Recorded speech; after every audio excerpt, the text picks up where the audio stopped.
BRS సభ్యత్వానికి MLC పదవికి కవిత రాజీనామా చేశారు. మండలి చైర్మన్ కు రాజీనామా పంపిస్తున్నానని చెప్పారు. ఇటు హరీష్ రావు, సంతోష్ టార్గెట్ గా కవిత నిప్పులు చెరిగారు. హరీష్ రావు ఓ కట్టప్ప అని అన్నారు. కేసీఆర్, కేటీఆర్ ను ఓడించేందుకు హరీష్ రావు డబ్బులు పంపారని ఆరోపించారు. నిజామాబాద్ లో తన ఓటమికి హరీష్ రావే కారణమని స్పష్టం చేశారు. తాను ఎన్నో అవమానాలు ఎదుర్కొన్నానని అన్నారు. అయినా పార్టీ కోసం ఎన్నో చేశానని కవిత చెప్పారు. కుటుంబాన్ని విచ్ఛిన్నం చేసేందుకు హరీష్ రావు కుట్రలు చేస్తున్నారని, హరీష్ రావు, రేవంత్ రెడ్డి ఒకే విమానంలో ప్రయాణించారన్నారు.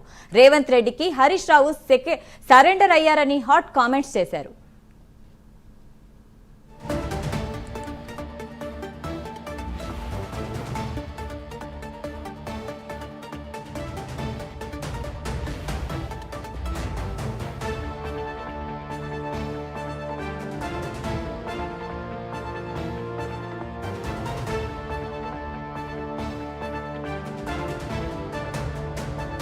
ఆనాడు పీసీసీ అధ్యక్షుడిగా ఉండి రేవంత్ రెడ్డి గారు ఏమంటారు, కాంగ్రెస్ పార్టీ ఓడిపోతుంది ఇడా అని చెప్పి ఆయన ముందే డిక్లేర్ చేసిండు, ముందే చేతులు ఎత్తేసిండు. హరీష్ అన్నాడు పోయి కూర్చొని మరి ఈటల రాజేందర్ అన్నను గెలిపించొచ్చిండు. ఈ బంధం రేవంత్ రెడ్డి గారిది, హరీష్ రావు గారిది అప్పటి నుంచి కొనసాగుతుంది. కొత్త బంధం ఏం కాదు ఇది. నేను కేసీఆర్ గారిని, పెద్దల్ని రిక్వెస్ట్ చేసేది ఒకటే, ఈయన చేస్తున్న నక్కజిత్తుల్ని దయచేసి గమనించండి. ఇలా నేను బయట పోతా కావచ్చు, నాదేముంది, ఉద్యమంలోకి వెళ్ళి వచ్చినా మళ్ళీ ఉద్యమంలోకే పోతా. నాకు భయం ఏముంటుంది, నాకు ఎన్నడూ పదవుల మీద ఆశ లేదు. పార్టీ నుంచి వచ్చిన ఎమ్మెల్సీకి స్పీకర్ ఫార్మాట్లో చైర్మన్ గారికి నేను పంపుతా ఉన్నాను రాజీనామా పత్రాన్ని. అట్లానే బీఆర్ఎస్ పార్టీ ప్రాథమిక సభ్యత్వానికి కూడా గౌరవ పెద్దలు కేసీఆర్ గారికి రాజీనామాను పంపుతా ఉన్నాను. దీన్ని మన రావుల చంద్రశేఖర్ రెడ్డి గారికి తెలంగాణ భవన్కి వారికి నేను పంపుతా ఉన్నాను. ఎందుకు ఇవి ఇప్పుడే చూపించినా అంటే పదవుల మీద నాకు ఎప్పుడు ఆశ లేదు. బీఆర్ఎస్ పార్టీ ఆనాడు టీఆర్ఎస్ పార్టీ పెట్టినాక 9-10 నెలల తర్వాత వచ్చిన హరీష్ రావు గారు డే 1 నుంచి లేరు. నమ్మకం లేకుండా ఆయన పార్టీ నిలబడుతుందో ఉంటుందో పోతుందో. ఓకే, అయిపోయింది. రాగానే సారు పెద్ద హృదయం కాబట్టి క్షమించిరు, దగ్గర తీసుకున్నారు. ఎమ్మెల్యే కాకముందే మంత్రి ఇచ్చిర్రు, అన్ని రకాలుగా ఆదరించిరు, అన్నీ చేసిండ్రు. ఎప్పుడైతే పార్టీకి ఒక్క క్షణం చెడ్డ పేరు వచ్చిందో ఎక్కడ పోయిండండి ఈయన? చక్కగా పోయి వైఎస్ రాజశేఖర రెడ్డిని కలవలే? మీ అందరికి గుర్తులేదు ఆ ఫోటో? సీనియర్ నాయకులందరికీ బాగా మాట్లాడతారు, అన్ని దగ్గర ఉన్నా, నేనే ఉన్నా, నేను ఎక్కడ లేను. నిన్న పాపం చాలామంది ఈ కొత్త సోషల్ మీడియా పిల్లలు ఉన్నట్టు వాళ్ళకి హిస్టరీ తెలియదు అనుకుంటా, అందుకే చెప్తున్నా ఇవాళ. అదేవిధంగా నేను పెద్ద ట్రబుల్ షూటర్ అంటాడు. ట్రబుల్ షూటర్ కాదు, ఈజ్ అ బబుల్ షూటర్. ఆయన ఏంటంటే ట్రబుల్ ఆయనే క్రియేట్ చేస్తాడు, చేసి నేనే సాల్వ్ చేసినట్టు నటిస్తాడు. నేను లేటెస్ట్ ఎగ్జాంపుల్ చెప్తా పట్టురు. నేను మొన్న దాసోజు శ్రవణ్ అన్న ఎలక్షన్ ఎమ్మెల్సీ ఎన్నికలలో బీఆర్ఎస్ పార్టీ డిసైడెడ్ ఒకటే క్యాండిడేట్ని పెడదామని.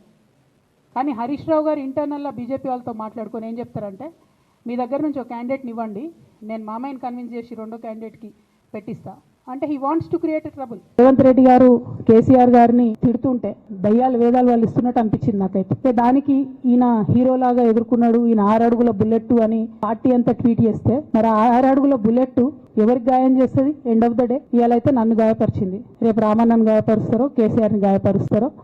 జాగ్రత్తగా ఉండండి రామన్న, నేను చెప్పేది ఏం లేదు, జాగ్రత్తగా ఉండండి, కేర్ఫుల్గా ఉండండి. అట్ ద సేమ్ టైం ఈ హరీష్ రావు గారి కారణంగా గమ్మత్ ఏముంటుంది అంటే, ఒకసారి హంపిపోతారు వీళ్ళందరూ, మీ అందరూ తెలుసా స్టోరీ. హంపికి పోయి పాటలు పాడుకుంటారు, మొత్తము చాలా మంది కలిసి కేసీఆర్ గారిని చాలా అవమానకరంగా మాట్లాడతారు, ఒక పార్టీని వెనుపోటు పడదామని డిజైన్ చేస్తారు. ఇదంతా వీరికి తెలుసు, హరీష్ రావు గారికి తెలుసు. నేను ఆ రోజు సాక్ష్యం ఉన్న హరీష్ అన్న వచ్చి లిటరల్లీ రామన్న చేతులు పట్టుకొని, అరే మామయ్యకి ఎప్పుడు సింక్ ఆర్ సేల్, నేను మామయ్యతోనే ఉంటా అని చెప్పి అక్కడ మాట్లాడుకున్న వాళ్ళందరూ వ్యవసాయ దగ్గర అవుట్ చేసిండి. ఆ తర్వాత పర్యవసానంలో ఈటల రాజేంద్ర అన్న బయటికి వెళ్ళడం. ఈ మహానుభావుడు వల్ల జగ్గారెడ్డి దగ్గర నుంచి మొదలు పెడితే, చెరుకు శ్రీనివాసరెడ్డి ముత్యంరెడ్డి అన్న కొడుకు దగ్గర నుంచి మొదలు పెడితే, రఘునందన్ రావు గారు, మైనంపల్లి గారు, విజయశాంతి గారు, విజయరామారావు గారు, ఆయన పాత పెద్ద ఆయన ఉండే ఈటల రాజేందర్ గారు, వీళ్ళందరూ పార్టీలోకి వెళ్ళి పోయిండ్రు కదా. పోలేదా? ఇవన్నీ హరిషణ చేసినాయి కదా. ఆనాడు దుబ్బాక ఉప ఎన్నిక ఎందుకు ఓడిపోయినాం? దుబ్బాక ప్రజలకు ఇప్పటి కూడా గుర్తుంటది. వాళ్ళందరూ ఒకటే మాట చెప్తారు, ఈయన సిద్దిపేటకు తప్ప రూపాయి రానియాడు దుబ్బాకకు, ఈయన వచ్చి ప్రచారం చేసిండు కాబట్టి మేము ఓటేయాలని ఓపెన్ గా చెప్పారు ఆనాడు ఎన్నికలలో. దానికి ఏం రాపిసుకుంటాడు ఈయన పేపర్లలో? ఒంటరి పోరాటం చేసి ఓడిన హరీష్ రావు. అసలు ఓడిపోయింది మీ వల్ల కదా. మీరు మీడియా మేనేజ్మెంట్ లో సూపర్ అలా డౌట్ ఏం లేదు. రామన్న యూట్యూబ్ మేనేజ్ చేసి మెయిన్ స్ట్రీమ్ మీడియా మేనేజ్ చేస్తాడు అంతే, అంతకుమించి వేరే ఏం లేదు. నేను రామన్న రిక్వెస్ట్ చేస్తున్నా, మీరు కూడా ఆ స్కిల్ నేర్చుకోండి అన్న. మోసం చేయాలని చెప్పో ఇంకోటి చేయాలని చెప్పో మాట్లాడను, స్ట్రైట్ ఫార్వర్డ్గా ఇష్యూస్ మాట్లాడతా కాబట్టి నన్ను ఇలా బలి చేసి పర్వాలే. కానీ రేపటి నాడు ఇదే ప్రమాదం రామన్నకు కూడా పొంచుంది, రేపటి నాడు ఇదే ప్రమాదం మీకు కూడా పొంచుంది. అల్టిమేట్గా బీఆర్ఎస్ పార్టీని హస్తగతం చేసుకోవడానికి జరుగుతున్నటువంటి కుట్రలో భాగంగానే ఇవాళ నన్ను ఎలిమినేట్ చేయడం జరిగింది. నేను ఇవాళ ఓపెన్గా అడుగుతా ఉన్నాను. హరీష్ రావు గారికి నేను సూటి ప్రశ్న వేస్తున్నా, ఈ రాష్ట్ర ముఖ్యమంత్రి రేవంత్ రెడ్డి గారు కూడా నేను సూటి ప్రశ్న వేస్తున్నా. నా మీద కుట్రలు ఎప్పటి నుండి ప్రారంభమైనాయి?